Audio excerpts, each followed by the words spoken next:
Bonjour tout le monde, dans cette expérience, on va voir comment produire de la glace chaude. Le matériel qu'on va utiliser, c'est de l'acétate de sodium, un airline de 250 ml, une plaque chauffante, de l'eau, un bécher et une spatule. Mais c'est une expérience qui peut se réaliser aussi à la maison. Donc on fait bouillir à peu près 150 ml d'eau sur une plaque chauffante. Puis on va dissoudre doucement 105 g d'acétate de sodium dans 150 ml d'eau. Donc, moi, je vais utiliser de l'acétate pur, mais on peut bien le fabriquer à la maison aussi. Donc, on fait dissoudre doucement, petit à petit, les 150 grammes, les 105 grammes d'acétate de sodium. On agite pour que ça se dissolve. On peut arriver facilement à dissoudre 105 grammes d'acétate de sodium dans l'eau chaude, mais ça serait impossible à dissoudre dans 150 ml d'eau froide, quoi. D'eau à 20 degrés. C'est pour ça qu'on a besoin de chauffer et de mettre à ébullition avant. Donc, comment faire si on n'a pas le matériel, l'acétate euh, artificiel, l'acétate de sodium qui est vendu, comment on le fabrique à la maison?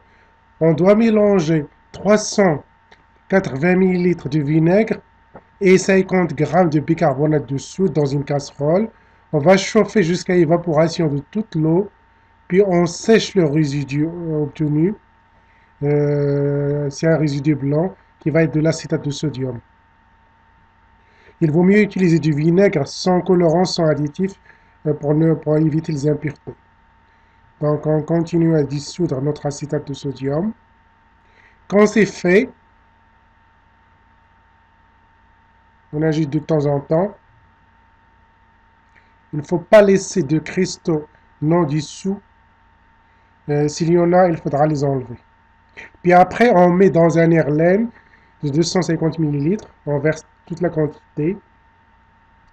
Puis on met l'airline au frigidaire à peu près pendant 24 heures pour qu'il refroidisse lentement. Après, quand c'est fait, voilà ce qu'on obtient. Dès qu'on met sur notre spatule, dès qu'on touche, vous voyez qu'il y a de la glace, entre parenthèses, qui se forme.